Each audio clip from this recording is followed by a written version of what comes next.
Bismillahirrahmanirrahim. Assalamualaikum warahmatullahi wabarakatuh. Perkenalkan, nama saya Santi Salamah dengan nomor pokok mahasiswa 212151070 dari Pendidikan Matematika Fakultas Keguruan dan Ilmu Pendidikan Universitas Siliwangi.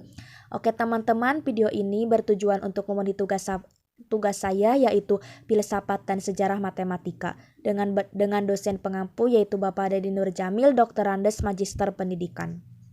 Nah, dalam video kali ini saya akan menjelaskan atau menerangkan kembali tentang hakikat disposisi matematis dan gaya kognitif. Nah, yang pertama yaitu ada disposisi matematis. Untuk yang pertama yaitu pengertian disposisi menurut para ahli. Yang pertama dari Edward III dalam Widodo. Disposisi adalah kemauan, keinginan, dan kecenderungan para pelaku kebijakan untuk melaksanakan kebijakan tadi secara sungguh-sungguh sehingga apa yang menjadi tujuan kebijakan dapat diwujudkan. Yang kedua yaitu dari Emerson dalam Handayani-Ningrat. Beliau menyatakan bahwa disposisi adalah karakteristik yang harus dimiliki oleh setiap pelaksana kebijakan. Disposisi itu seperti komitmen, kejujuran, dan sifat demokratis. Apabila pelaksana kebijakan punya karakteristik yang baik, maka dia akan melaksanakan kebijakan dengan baik sesuai dengan sasaran dan tujuan serta keinginan pembuat kebijakan. Yang ketiga dari Meter dan Hon dalam Subarsono. Mereka menyatakan bahwa disposisi dapat diartikan sebagai perintah atau instruksi dari atasan atau pimpinan kepada bawahan, atau dari jabatan eselon yang lebih tinggi ke jabatan eselon bawahnya. Atau bisa juga disposisi dalam hal persuratan adalah sebuah tanggapan dari surat yang telah diterima dan dibaca oleh pimpinan yang diinstruksikan kepada bawahannya untuk ditindaklanjuti. Nah, dari pengertian pendapat ahli di atas tentang pengertian disposisi dapat kita simpulkan bahwa disposisi adalah lebih ditekankan tentang kebijakan yang ada dalam diri seseorang yang mempunyai tujuan tertentu agar dapat dicapai sesuai dengan tujuan dan sasaran yang diinginkan. Nah, yang kedua yaitu ada pengertian matematis menurut para ahli. Yang pertama menurut Glenn James dan Robert C. James.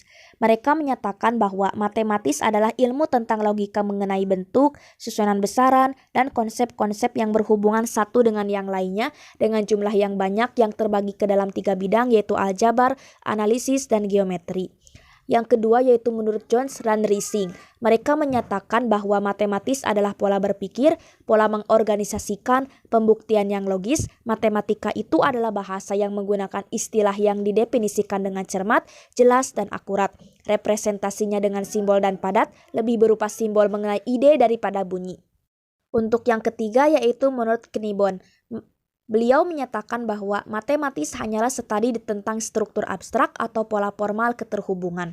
Nah, berdasarkan beberapa pendapat di atas melalui analisis sintesis dapat disimpulkan bahwa matematis adalah ilmu tentang logika yang isinya mengenai bentuk, susunan besaran, dan konsep-konsep yang berhubungan dengan materi matematika itu sendiri. Nah, untuk yang selanjutnya atau yang ketiga ada pengertian disposisi menurut para ahli. Yang pertama, disposisi matematis. Mohon maaf, ini tuh harusnya disposisi matematis menurut para ahli. Yang pertama menurut Wardani. Beliau menyatakan bahwa disposisi matematis adalah ketertarikan dan apresiasi terhadap matematika, yaitu kecenderungan untuk berpikir dan bertindak dengan positif, termasuk kepercayaan diri, keingintahuan, ketekunan, antusias dalam belajar, gigih menghadapi permasalahan, fleksibel, mau berbagi dengan orang lain, reflektif dalam kegiatan matematik atau doing math. Nah, untuk yang kedua yaitu menurut Mulyana. Beliau mengatakan bahwa disposisi matematika adalah perubahan kecenderungan siswa dalam memandang dan bersikap terhadap matematika serta bertindak ketika belajar matematika. Misalnya, ketika siswa dapat menyelesaikan permasalahan dan rutin, sikap dan keyakinannya sebagai seorang pelajar menjadi lebih positif. Makin banyak konsep matematika dipahami, makin yakinlah bahwa matematika itu dapat dikuasainya. Untuk yang ketiga yaitu menurut Sumarmo. Beliau mengatakan bahwa disposisi matematis adalah keinginan, kesadaran, dan dedikasi yang kuat pada diri siswa untuk belajar matematika dan melaksanakan berbagai kegiatan matematika. Nah, berdasarkan beberapa pendapat di atas, melalui analisis sintesis dapat disimpulkan bahwa disposisi matematis adalah yang berhubungan dengan ketertarikan dan apresiasi yang harus dimiliki oleh siswa atau mahasiswa dalam mempelajari matematika. Untuk yang keempat yaitu membahas tentang indikator disposisi matematis.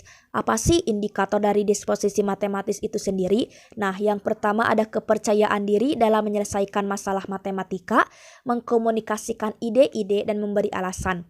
Yang kedua, fleksibilitas dalam mengeksplorasi ide-ide matematis dan mencoba berbagai metode alternatif untuk memecahkan masalah. Yang ketiga ada bertekad kuat untuk menyelesaikan tugas-tugas matematika. Yang keempat ada ketertarikan, keingintahuan, dan kemampuan untuk menemukan dalam mengerjakan matematika. Yang kelima ada kecenderungan untuk memonitor dan merefleksi proses berpikir dan kinerja diri sendiri. Yang keenam menilai aplikasi matematika dalam bidang lain dan dalam kehidupan sehari-hari. Yang ketujuh penghargaan atau appreciation. Peran matematika dalam budaya dan nilainya, baik matematika sebagai alat maupun matematika sebagai bahasa. Untuk yang kelima yaitu membahas tentang manfaat disposisi matematis. Apa sih manfaat disposisi matematis? Nah, yang pertama yaitu untuk mengembangkan kemampuan interpersonal yang telah dimiliki oleh seseorang. Yang kedua, peserta didik diharapkan dapat tumbuh menjadi pribadi yang memiliki pandang yang positif atas segala hal yang terjadi di lingkungan. Yang ketiga, ranah afektif ini dapat terlihat manfaatnya harus dengan bantuan seorang guru. Peran guru memiliki fungsi yang penting. Yang keempat, seorang guru harus dapat menumbuhkan minat siswa baik internal maupun eksternal, sikap positif pada mata pelajaran, memiliki konsep diri yang benar dan mengembangkan nilai-nilai moral sebagai penuntut perilaku. Nah, di sini ada contoh pernyataan angket. Bisa dilihat sendiri ya oleh teman-teman. Contoh dari pernyataan angket itu seperti ini. Nah, ini contohnya itu termasuk instrumen afektif tentang minat terhadap materi pelajaran evolusi dalam mata pelajaran IPA di kelas 9. Nah, jadi ada sangat setuju, setuju, netral, tidak setuju, dan sangat tidak setuju. Nah, untuk yang selanjutnya kita membahas tentang gaya kognitif. Yang pertama ada pengertian kognitif menurut para ahli. Yang pertama, menurut Piaget, beliau menyatakan bahwa kognitif adalah proses yang terjadi secara internal di dalam pusat susunan syaraf pada waktu manusia sedang berpikir. Kemampuan kognitif ini berkembang secara bertahap sejalan dengan perkembangan fisik dan syaraf-syaraf yang berada di pusat susunan syaraf. Nah, yang kedua yaitu menurut Ahmad Susanto. Beliau menyatakan bahwa kognitif adalah suatu proses berpikir, yaitu kemampuan individu untuk menghubungkan, menilai, dan mempertimbangkan suatu kejadian atau peristiwa. Yang ketiga, menurut Husdarta dan Nurlan, mereka mengatakan bahwa kognitif adalah suatu proses terus-menerus, namun hasilnya tidak merupakan sambungan atau kelanjutan dari hasil-hasil yang telah dicapai sebelumnya. Nah, berdasarkan beberapa pendapat di atas, melalui analisis sintesis dapat kita simpulkan bahwa kognitif di sini memiliki variasi atau pengertian yang berbeda-beda. Nah, untuk yang kedua yaitu pengertian gaya kognitif menurut para ahli. Yang pertama, menurut Rahmatina, beliau menyatakan bahwa gaya kognitif merupakan karakteristik seseorang dalam menerima, menganalisis, dan merespon suatu tindakan kognitif yang diberikan. Untuk yang kedua yaitu menurut Warli, beliau menyatakan bahwa gaya kognitif adalah karakteristik individu dalam hal merasa, mengingat, mengorganisasikan, memproses, dan pemecahan masalah. Yang ketiga yaitu menurut Desmita, beliau menyatakan bahwa gaya kognitif adalah karakteristik individu dalam menggunakan fungsi kognitif berpikir, mengingat, memecahkan masalah, dan sebagainya yang bersifat konsisten dan lama.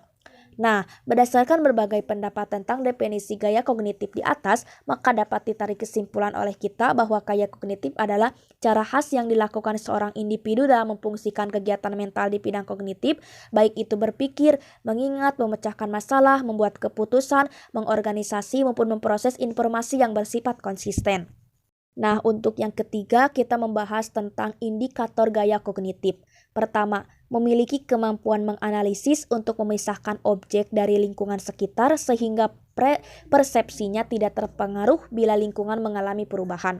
Yang kedua, mempunyai kemampuan mengorganisasikan objek-objek yang belum terorganisir dan merorganisir objek-objek yang sudah terorganisir. Yang ketiga, cenderung kurang sensitif, dingin, menjaga jarak dengan orang lain, dan individualistis. Yang keempat, memilih profesi yang bisa dilakukan secara individu dengan materi yang lebih abstrak atau memerlukan teori dan analisis. Yang kelima, cenderung mendefinisikan tujuan sendiri. Nah, untuk yang keempat kita membahas tentang manfaat gaya kognitif. Apa saja sih manfaat gaya kognitif? Yang pertama, meningkatkan teori pembelajaran belajar kognitif, meningkatkan pembelajaran seumur hidup. Pekerja dapat membangun ide sebelumnya dan menerapkan konsep baru pada pengetahuan yang sudah ada. Yang kedua, meningkatkan kepercayaan diri. Karyawan menjadi lebih percaya diri dalam mengerjakan tugas karena mereka mendapatkan pemahaman yang lebih dalam tentang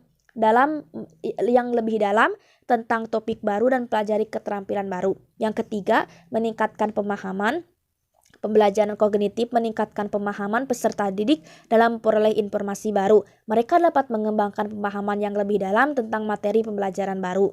Nah, yang kelima yaitu membahas tentang pembelajaran gaya kognitif. Yang pertama ada pembelajaran eksplisit, yang kedua pembelajaran yang berarti, yang ketiga pembelajaran reseptif, yang keempat pembelajaran eksperiensial, dan yang kelima pembelajaran implisit. Nah, kita membahas tentang contoh dari pembelajaran gaya kognitif sendiri.